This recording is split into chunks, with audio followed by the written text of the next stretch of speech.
Important part is which mutual fund is best అని.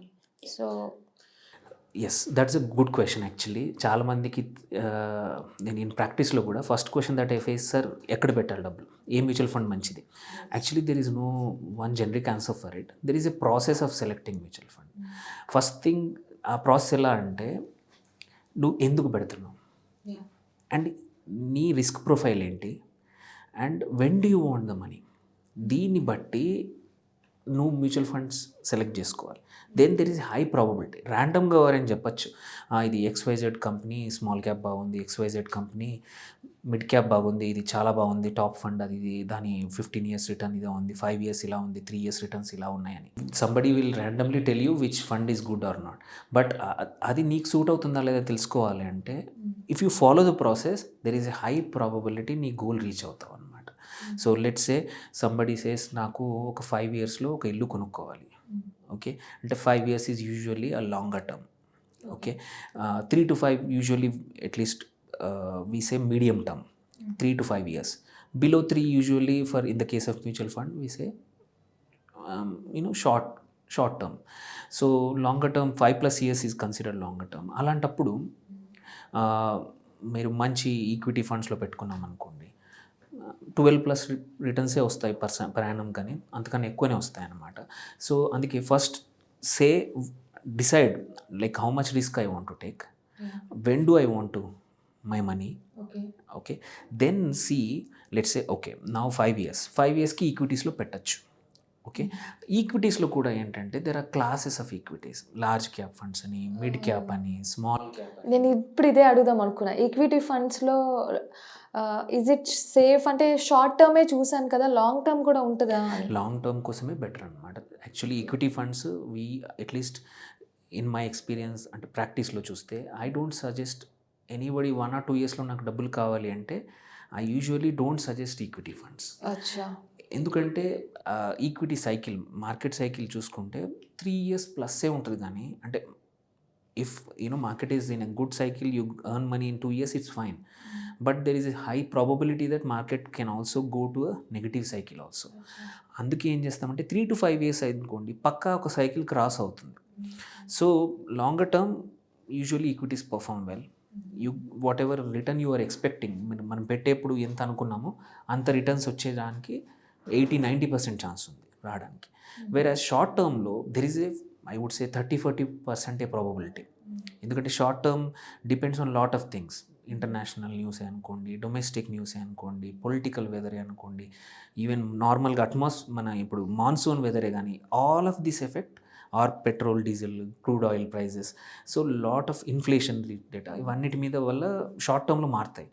ఏ short టర్మ్లో మారినా లాంగ్ టర్మ్ 5+ yearsలో యూజువల్లీ మార్కెట్స్ ఫాలో, అంటే ఒక ప్రెడిక్టబుల్ సైకిల్ ఫాలో అవుతాయి. అప్పుడు అందుకోసమే యూజువల్లీ వీ సజెస్ట్ ఒక లాంగ్ టర్మ్కి అయితే ఈక్విటీ పెట్టుకోండి అంటాము. ఒకసారి ఈక్విటీలో డిసైడ్ అయ్యాక, once you want to invest in equity, see which fund houses are better. అంటే ఫండ్ హౌసెస్ అంటే మ్యూచువల్ ఫండ్ కంపెనీస్ ఉన్నాయి, 45 ఉన్నాయి ఇప్పుడు ఇండియాలో, 45-46 ఇచ్చాయి ఇప్పుడు. సో 46లో కొద్దిమందికి ఏంటంటే కొత్త వాటిని నమ్ముతారు, కొద్దిమంది ఎక్స్పీరియన్స్డ్ ఫండ్ హౌసెస్, అంటే ఇట్ ఆల్ డిపెండ్స్ ఆన్ మళ్ళీ మన పర్సనాలిటీ. సంబడి వాంట్స్ ఒక 15 ఏళ్ళ నుంచి కంపెనీ ఉంటే ఎప్పుడు ఉంటుంది. కొద్దిమంది ఏంటంటే 15 ఏళ్ళ నుంచి వాళ్ళు ఓల్డ్ మెథడ్ ఉంది, కొత్త కంపెనీస్ వచ్చాయి, కొత్త మెథడ్ ఆఫ్ ఇన్వెస్ట్మెంట్ చేస్తున్నాయి, అంటే కొత్త మోడల్స్తో వచ్చారు, I will believe in. So it depends అనమాట. So choose the fund house. Fund house తర్వాత నీ 5 years అనుకోండి, 4-5 years అయితే లార్జ్ క్యాప్ ఫండ్స్ పెట్టుకోవచ్చు, సరిపోతుంది. బట్ ఇంకా లాంగ్ టర్మ్ గోల్, మీ అబ్బాయి చిన్నపిల్లలు ఉన్నారు, వాళ్ళ higher education 10 to 12 years, you can invest in take better more risk also. Mid క్యాప్లో పెట్టవచ్చు, స్మాల్ క్యాప్లో పెట్టవచ్చు లాంగర్ టర్మ్ అయితే. అప్పుడు now you selected the category. You came from ఏ ఫండ్ అనే నుంచి ఈక్విటీకి వచ్చారు, ఈక్విటీ నుంచి ఒక ఫండ్ హౌస్కి వచ్చారు. ఆ ఫండ్ ఆర్ ఈక్విటీ, కొన్ని ఫండ్ హౌసెస్లో నాకు మిడ్ క్యాప్ ఉంది కాబట్టి ఏ ఫండ్ బాగున్నాయో చూసుకున్నారు. అక్కడి నుంచి ఏ ఫండ్ మంచిగా ఉంది, ఫండ్ మేనేజర్ ఎవరు, ఒక 3-4 షార్ట్ లిస్ట్ చేసుకొని మిడ్ క్యాప్లో పెడదాం అనుకొని డిసైడ్ అయ్యారు. 3-4 ఫండ్ హౌసెస్ చూడండి, అందులో ఫండ్ మేనేజర్ ఎవరు, వాళ్ళ హిస్టరీ ఎలా ఉంది, హిస్టారికల్ రిటర్న్స్ ఎప్పుడూ డజంట్ గ్యారంటీ ఫ్యూచర్. అంటే నేను పాస్ట్‌లో నాకు 100 మార్కులు వచ్చాయి కాబట్టి నెక్స్ట్ ఎగ్జామ్‌లో కూడా 100 వస్తాయి అనేది తెలీదు. It all depends on again performance.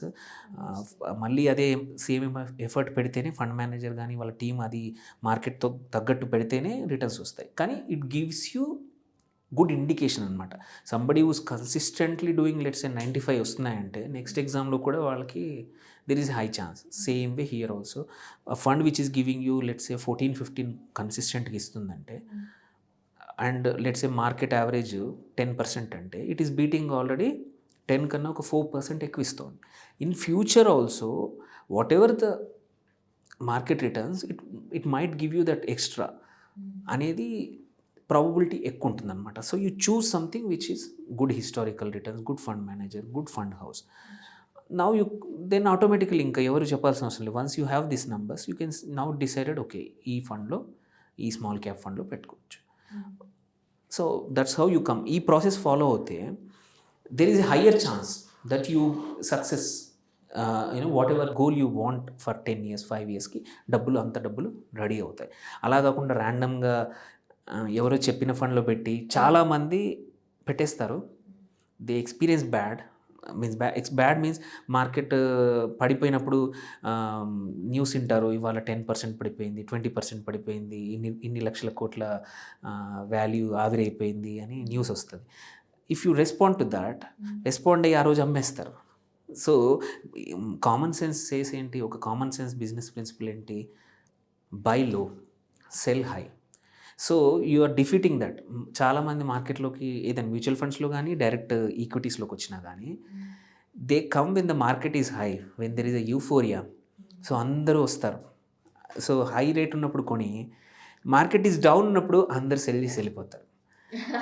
So you should actually opposite ఉండాలి. సో అంటే అది టైమింగ్ కూడా ఉంటుంది. We can say that. Yes. So when you అందుకే రిస్క్ ప్రొఫైల్ చేసుకోవాలి మనము.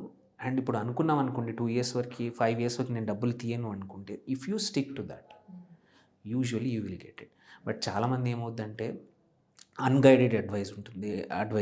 ఎవరో వాళ్ళు చేస్తున్నారు, వీళ్ళు చేస్తున్నారు, పాపులర్గా జరుగుతుంది. ఎట్లా అంటే ఎగ్జాంపుల్ నేను క్లాసిక్ ఎగ్జాంపుల్ ఎప్పుడు ఇస్తానంటే మీరు ఒక మొక్క ప్లాంట్ చేశారు. సో ఒక 15 రోజుల తర్వాత అది కనబడుతుంది, బట్ రూట్స్ పెరిగాయా లేదా అని మాటికి పీకి చూసామనుకోండి, you are pulling away the investment. Same way మనం డబ్బులు తీసేసుకున్నాం అనుకోండి, సో యు ఆర్ ఎప్పుడు పడ్డప్పుడు తీస్తున్నావు, మళ్ళీ మార్కెట్ పెరిగినప్పుడు పెడుతున్నావు. So it should be opposite. So when you want to buy, try to buy something which is at optimum or low ఉన్నప్పుడు కొని అమ్మితే ఎట్ హయ్యర్ ప్రైస్ అమ్మామనుకోండి you have a good chance of profitability. మీరు అనుకున్న మంచి returns వస్తాయి. మీరు ఇప్పుడు మార్కెట్లో బ్యాంక్లో ఎఫ్డి అన్నారు, ఎఫ్డి 6 to 7% ఆర్ యావరేజ్ 8% వచ్చినా దానికన్నా ఎక్కువ బీట్ అయ్యే రిటర్న్స్ రావచ్చు. యా, అంటే ఇప్పుడు మీరు చెప్పింది విన్న తర్వాత about mutual funds, what I came to know, it's very deep subject first of all. Yeah it is. But కాదండి, అంటే వెరీ సింపుల్ యాక్చువల్లీ. ఒకసారి అన్లైక్ అదర్ కేస్ ఇది యాక్టివ్ ఈక్విటీలో అయితే మీరు పెట్టాక ప్రతిరోజు చూసుకోవాలి. ప్రతిరోజు కాకపోయినా అట్లీస్ట్ వారంకి 10 రోజులకి మీరు అంటే షార్ట్ టర్మ్ కానీ మీడియం టర్మ్ ఇన్వెస్టర్ అయినా స్టాక్స్లో డైరెక్ట్ పెడితే you need to see frequently. Whereas mutual ఫండ్స్లో చూస్తే ఒకసారి పెట్టాక ప్రాబ్లీ 3 months 6 months 1 year కోసం చూసినా పర్లేదు, because somebody else is doing that job. మీరు అందుకే ప్యాసివ్ అంటాం. సో మీ పనిని మీ లైఫ్ని ఎంజాయ్ చేసుకోవచ్చు, సైమల్టేనియస్లీ మీ ఇన్వాల్వ్మెంట్ లేకుండా మీ అకౌంట్లోంచి డబ్బులు వెళ్ళిపోతాయి సెట్ డేట్కి. మీరు ఎస్ఐపి అని అంటారు, systematic investment plan, which is అందరికీ క్వైట్ పాపులర్ అయిపోయింది ఇప్పుడు. సో సిస్టమాటిక్ ఇన్వెస్ట్మెంట్ ప్లాన్ ఏంటంటే మీరు ఇన్వెస్ట్ చేసేప్పుడే you set few things, that is what system. So system ఏంటి, నేను ఈ ఫండ్లో పెడతాను. So you decided one fund, నేను ఈ ఫండ్లో ఇంత అమౌంట్ పెడతాను. So you decided second, so every month నేను ఒక 10,000 ఈ ఫండ్లో పెడతాను, మీరు డిసైడ్ అయ్యారు. Third, I will invest every month on 5th of month. నాకు శాలరీ 2nd or 3rd వస్తుంది ఆర్ 1st వస్తుంది, నేను 5th పెడతాను. So you decided 3 things. So after that మీరు ఒకసారి రిక్వెస్ట్ ఇచ్చాక చెక్ ఇచ్చేసి డీటెయిల్స్ ఇచ్చేస్తే ఆటోమేటిక్లీ ప్రతి మంత్ 5థ్‌కి మీ బ్యాంక్‌లోంచి మీ అకౌంట్‌లోంచి ఏదైతే అకౌంట్ మీరు ఇస్తారో ఆ అకౌంట్‌లోంచి అంత అమౌంట్ ఆ మ్యూచువల్ ఫండ్‌లోకి, ఆ స్కీమ్‌లోకి బై డిఫాల్ట్ ఇన్వెస్ట్ అయిపోతాయన్నమాట. So, that's why it is a systematic investment plan. So, this way market when is high or when market is low, you are investing on a set date. And it also gives you average అనమాట. So let's say అంతా ఇవ్వాలి. ఒక సంవత్సరంలో మనము 10,000 into 12 నెలలు 1,20,000 ఒకే రోజు పెట్టాం. మీరు చూసుకోవాల market is high. So next ఒక 15 రోజుల తర్వాత మార్కెట్ ఒక 10-20% కరెక్షన్ వచ్చింది. మీ వాల్యూ టక్కున పడిపోతుంది. So you are scared. Whereas ఎస్ఐపిలో ఏంటంటే you are putting every month at a set date whether market is high low. So దానివల్ల ఏమవుద్దంటే over a period time your cost averaging అనమాట, యూనిట్ కాస్ట్ యావరేజింగ్. సో ఆ 1 year average your buying. So అదొక advantage. So irrespective of market ups and downs your buying. Some times up ఉన్నప్పుడు కొన్నారు, low ఉన్నప్పుడు కొన్నారు. So మీరు average returns వస్తాయి. And at the same time మీరు దాని గురించి ఆలోచించాల్సిన అవసరం లేదు. మీ life can be your brain, your time, your energy can be spent on earning ఇంకా more money. So you give it to somebody. And important thing, this is a structured investment. ఎప్పుడు కావాలంటే అప్పుడు తీసుకోవచ్చు డబ్బులు. అన్లైక్ మనం వరకు ఇస్తాం డబ్బులు జనరల్గా మార్కెట్లో బయట, వాళ్ళు ఇస్తారా ఆ టయానికి అడిగిన మనకు కావాల్సిన టైంలో ఇస్తారా లేదా తెలియదు. So there is always a risk factors ఎక్కువ ఉంటాయి. ఇక్కడ సేఫ్, ఫర్ ష్యూర్ సేఫ్. ఇప్పుడున్న జనరేషన్కి అయితే దిస్ ద బెస్ట్ వన్.